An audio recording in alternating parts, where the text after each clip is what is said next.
Eu entendo assim também, só que assim, eu tenho uma análise de algumas situações, dentre elas o seguinte: o senhor está aqui, o senhor é teólogo, o senhor é funcionário público, né?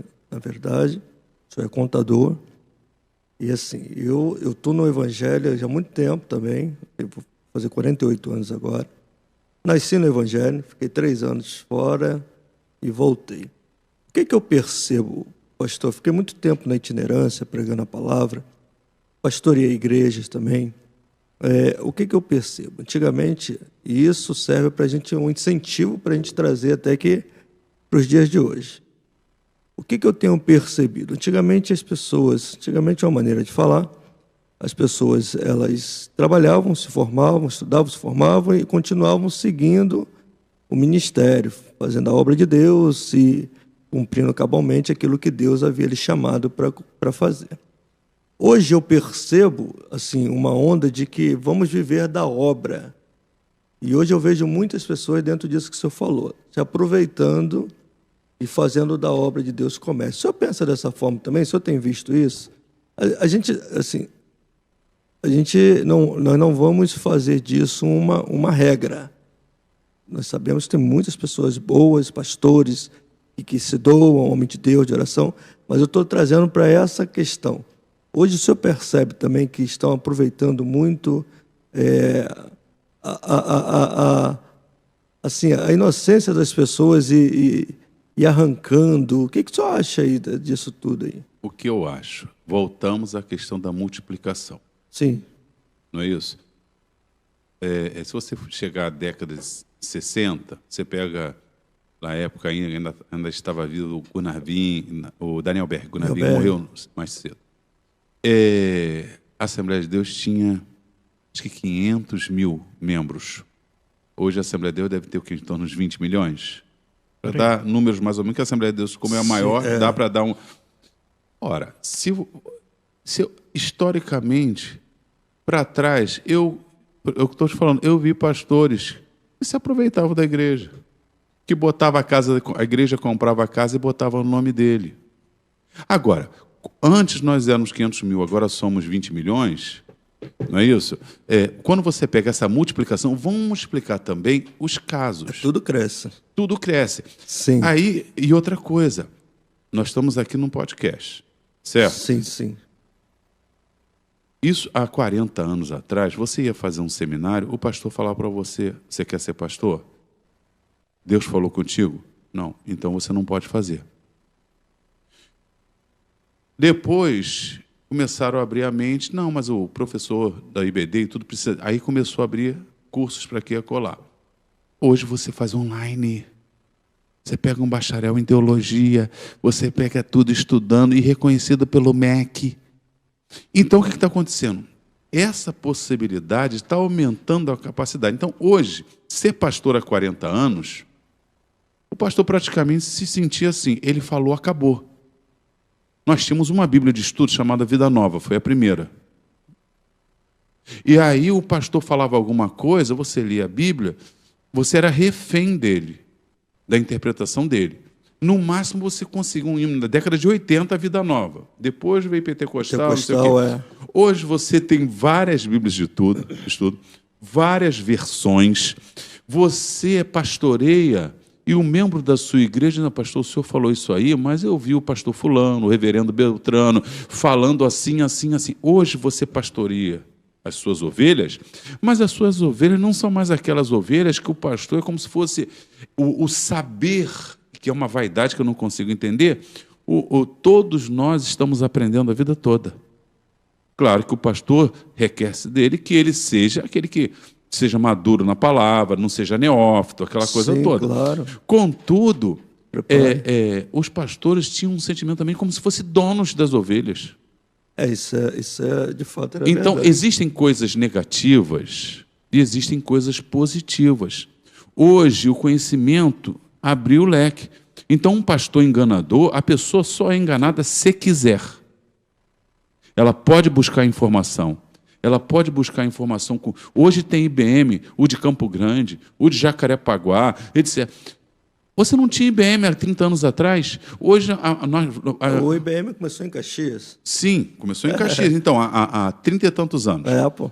Não é isso, né? Isso. Com o pastor Jorge, está lá comigo. O pastor Jorge pastoreia comigo no Pastor Recreio. Jorge é juiz, né? É juiz, né? Sim, aposentou também. Aposentou? Né? Aposentou. Uma benção. Mas o pastor Jorge é juiz. Ele Motoqueiro. começou o IBM, isso, lá atrás em Caxias. O de Campo Grande já tem, acho que 20 e poucos anos.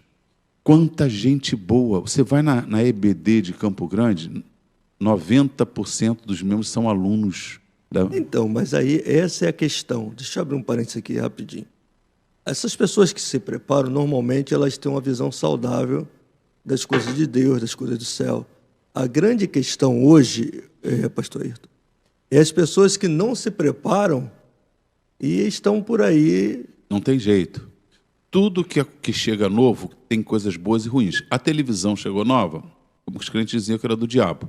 Depois começou a pregar o evangelho na televisão. Eu, novinho, não era crente. Falar que era Jezabel, né? Jezabel. Era o rádio primeiro, depois a televisão, depois a internet. Aí o www é um 666, né? Não entra na internet. É verdade. E agora todo crente usa a internet, usa o brinquedinho. O cartão de crédito era cartão o de chip. crédito, o Visa, aquela coisa toda. Quem estuda escatologia, se você for no texto grego de Apocalipse capítulo 13, não diz que o número da besta é 666. Se você for em grego, vai dizer que é 600, então tem uma letra que vale 600, uma letra que vale 60, porque tanto o latim quanto o grego e o hebraico, eles têm valor numérico, as letras têm valor numérico. Então, aí o WW é o Vav, tem som de... vale 6 em hebraico. Aí o pessoal, olha o www em hebraico é 666. Mas só que se você for para o texto grego, lá não diz que a letra que vale 6 grega, ela 3 vezes. Lá é a letra que vale 600. Então você teria que colocar a letra que vale 600 em hebraico, a letra que vale 60 e a letra que vale 6. Então eu estou dizendo assim, tem muita coisa que você ouve o tempo todo. Você falou, muita gente se aproveitando, né? Olha, eu me converti e a igreja buscava, vigília também, aquela coisa toda. O Salmo 127, versículo 1 e 2, diz, né, se o Senhor não edificar a casa, em vão trabalhos que edificam. Se o Senhor não guardar a cidade, em vão vigia a sentinela. Inútil será levantar de madrugada, comer o pão que penosamente granjeaste, aos seus amados ele dá... Enquanto dó. Revista atualizada. Sim. Revista corrigida, ele dá o sono. Então, todo tradutor, ele tem que traduzir utilizando o contexto. Certo. Na minha época, eu conheci gente que não gostava de trabalhar. Quando chegava, não vou ver um emprego, meus irmãos, querido, está escrito no Salmo 107, versículo 2, aos seus amados ele dá enquanto dormem. Isso ia muito pelo que estava escrito, então. Só que aí é uma questão de tradução. A revista corrigida, eu gosto mais da tradução desse versículo, porque diz aos seus amados, ele dá o sono. O sono. Por quê? Se você pegar o contexto, ele não diz que você não vai trabalhar. Ele diz assim, se o Senhor não edificar a casa, em vão trabalhos que edifica. Ou seja, você trabalha. O Senhor vai abençoar e você edifica a casa. Sim. Se o Senhor não guardar a cidade, em vão... Não é isso? Tudo Mas você vai estar lá, de Deus, você vai estar vigilante. Então, é inútil levantar de madrugada, eu vou trabalhar. Se Deus não tiver... Agora, aquele que Deus cuida, ele acorda de madrugada, trabalha, e ele pode dormir, ele tem o sono. Então, isso é interessante, porque assim, vamos supor, eu uma vez eu saí para trabalhar, na época, peguei um ônibus, e eu vi algumas meninas estudando e dormindo no ônibus, né? Aquilo me chamou a atenção e eu pensei assim, poxa, provavelmente algumas de repente nem servas de Deus são, nem comungam da mesma fé, mas estão aí. E a Bíblia nos ensina que Deus abençoa. Deus vai abençoar aqueles que buscam, porque na verdade, é uma semeadura. Você vai plantar e vai colher aquilo que plantou. A grande questão, o pastor Ayrton, é assim, as pessoas que hoje, parece que elas só para voltar um pouquinho aqui, uma vez eu falei para uma menina assim, por que você não da igreja. Muito tempo atrás. Eu falei, por que você não estuda, não se prepara? Por que você não... Ela disse para mim, não, Jesus vai voltar mesmo. Então, assim, era a concepção do que as pessoas tinham.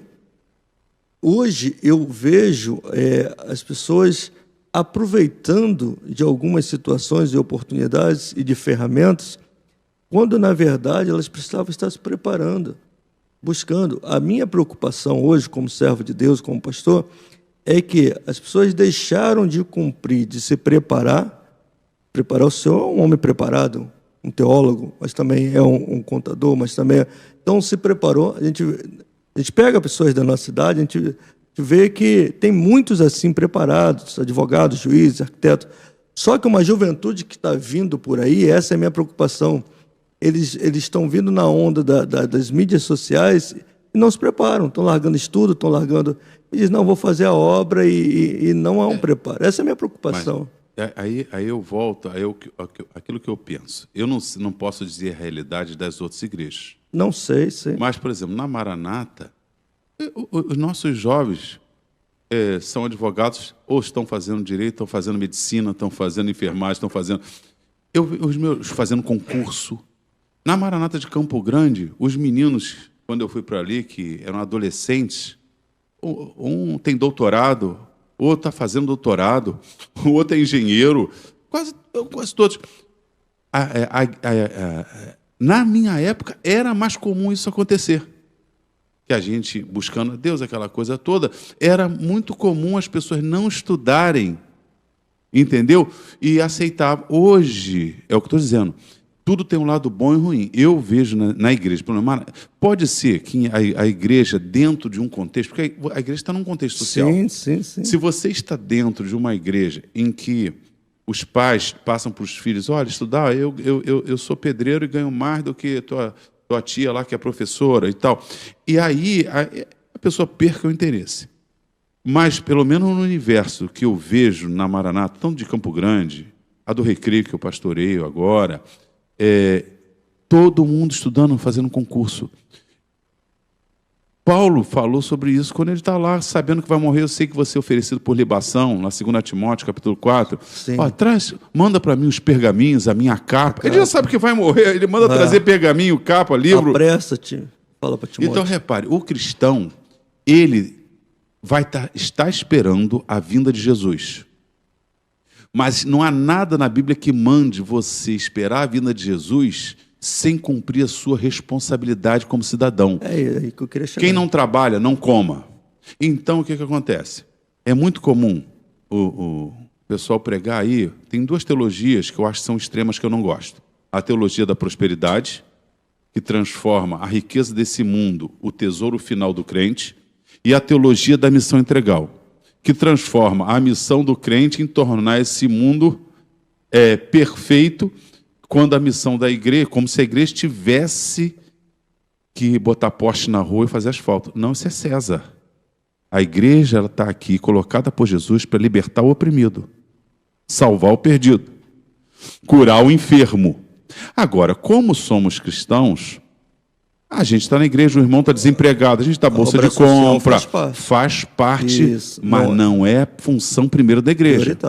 Quando você transforma que a igreja, o homem todo e não sei o que todo, e que a igreja ela é obrigada a botar o esgoto na rua, a igreja não tem apoio de ninguém. Ela arrecada para pagar suas contas, ela paga o aluguel, ela paga a conta de luz, ela paga isso, os irmãos se unem, constroem, muitas vezes irmãos pobres, e eles vão fazendo, e ali o dízimo vai gerando o louvor, a pregação do evangelho.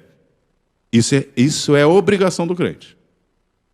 Agora, a questão social, nós pagamos imposto de renda, IPI, ISS, ICMS, César tem que fazer. Olha como é que é cômodo para César. Bota a igreja para fazer isso, enquanto a gente fica com esse dinheiro todo que era obrigação nossa. Teologia da prosperidade. O crente prospera por si só. O crente começa servindo a Deus. Aconteceu comigo. Daqui a pouco está estudando. Convive com outros jovens estudando. Daqui a pouco está estudando, faz concurso.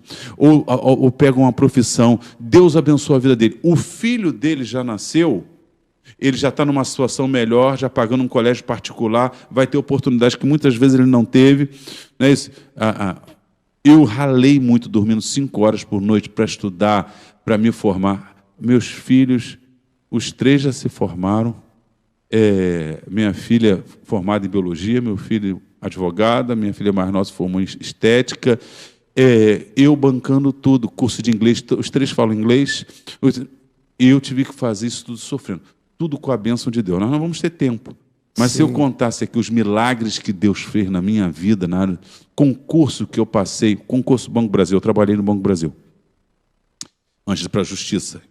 E aí, trabalhei 10 anos no Banco Brasil. No Banco do Brasil, eu trabalhava no Banco Mercantil, e fazendo faculdade, aquela coisa toda.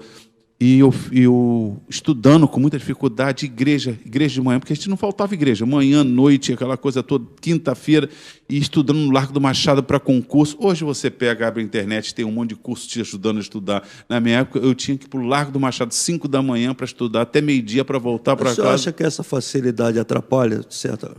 Não, o que eu acho é o seguinte,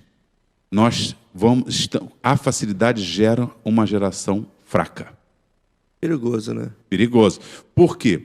Essa diversidade você tem que sobreviver. Você para ganhar, você vai ser boy, você vai ser não sei o quê, você estuda de madrugada, O que vai acontecendo? Você vai, quando vem a dificuldade, vem alguma coisa, você recebe não do chefe, não da vida, não nisso, você encara. Quando você é criado com certas facilidades, então o papai te pega. Eu peguei meus filhos no colégio, busquei, fiz isso tudo. Eu não tinha nada disso. Eu andava quando estudava, estudei no Miésimo, que é uma administração no Miésimo, acabava, eu ia andando, olha, os ônibus lotados não paravam. Os meus filhos, Uber, buscar no colégio. Acomodado, né? O que acontece? Quando acontece um problema, vem uma enfermidade, vem uma coisa, eu percebo que essa geração ela tem mais dificuldade com os nãos da vida. E a minha geração é uma geração que já pegou uma coisa melhor, porque a geração da minha mãe, sabe como ela estudou? O meu avô, no trem, ele comprava uns cadernos, e a minha mãe se formou professora, foi diretora do DEC, aquela coisa toda, Departamento de Educação e Cultura. Ele vinha com os cadernos, a minha mãe não tinha dinheiro, colégio público, ela pegava e escrevia o do livro do coleguinha que tinha livro, escrevia.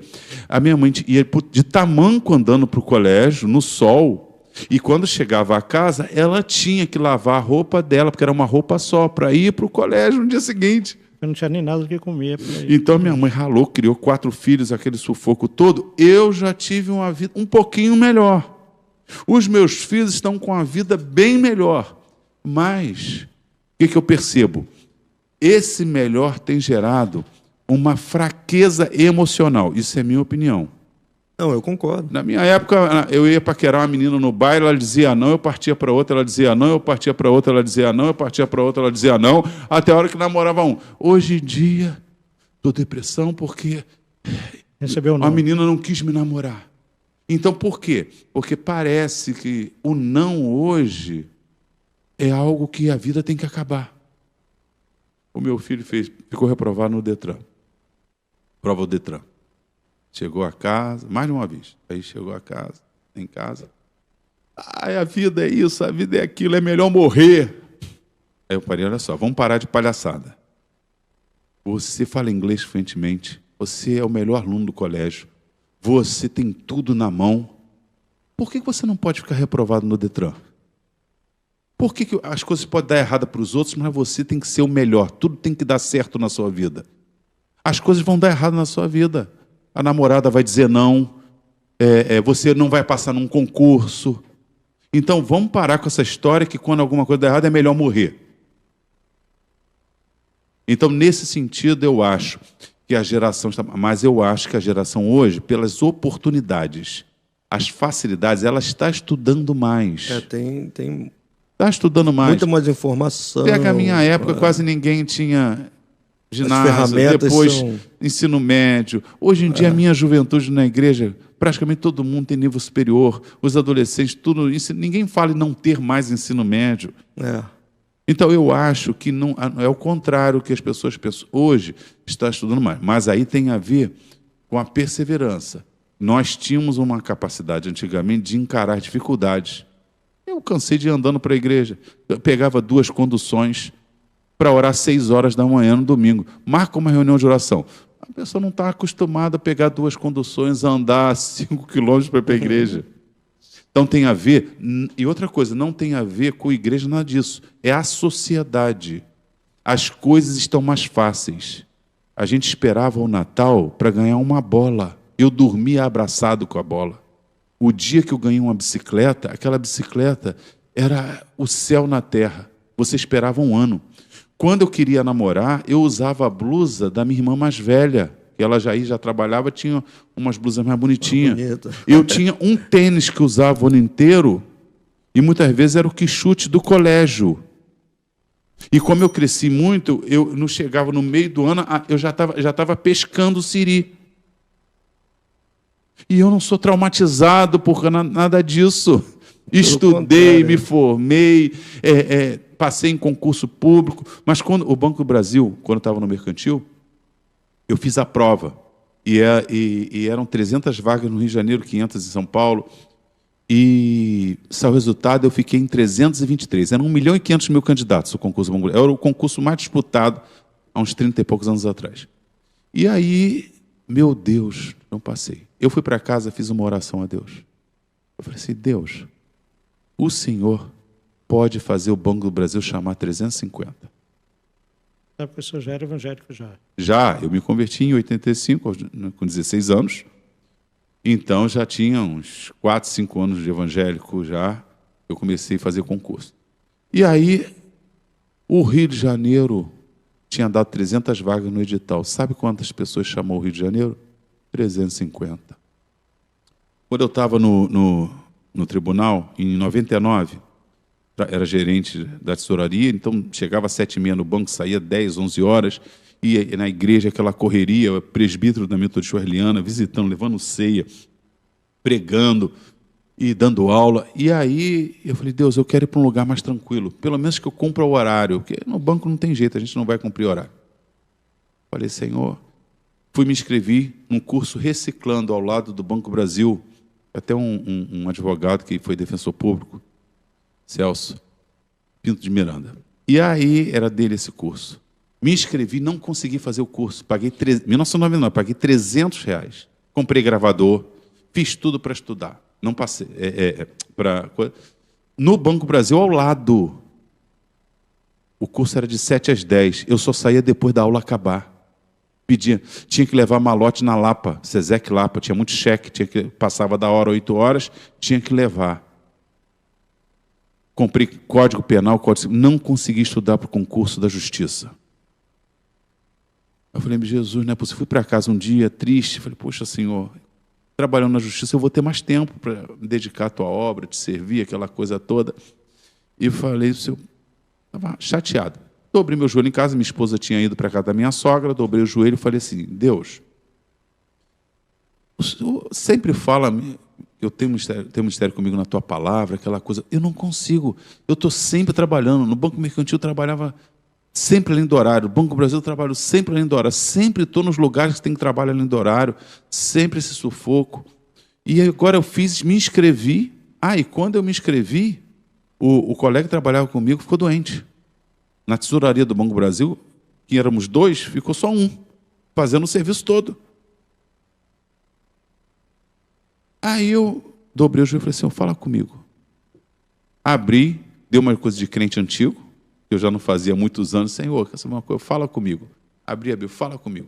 Jeremias, capítulo 1, versículo, não diga, eu sou uma criança porque eu te escolhi, aquela coisa toda. Eu falei, Senhor, se essa passagem foi para mim, eu vou passar no concurso da Justiça com 50 pontos. Tudo bem. E eu sou contador, não sou advogado. E o concurso, à época, eles permitiam que advogado, administrador, economista e contador fizessem para analista judiciário. Na época, eles chamavam de técnico judiciário juramentado. E aí no dia, passou um mês, era o concurso. E eu não estudei nada. E eu não sou formado em Direito. Eu falei, Senhor, como é que vai ser? Eu nem vou fazer essa prova. Mas eu tinha orado a Deus. Eram 100 questões e eu precisava de 50 para passar. Eu falei, Senhor, eu vou passar nessa prova com 50 pontos, se realmente o senhor tem um propósito nisso. Fui fazer a prova com os advogados, fomos no carro, eu e mais 3 advogados, eu era um contador. Fiz a prova. Quantos pontos eu tirei? 50.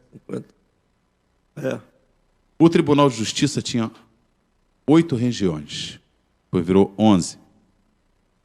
Demorou uns 3 anos para chamar, porque eu tirei 50 pontos, quem teve a nota máxima foi 60 e pouco, então 50 pontos, 49 você já estava reprovado. Então eu tirei o ponto para passar. 11 regiões, a única região que chamou todos os aprovados, qual foi? A minha.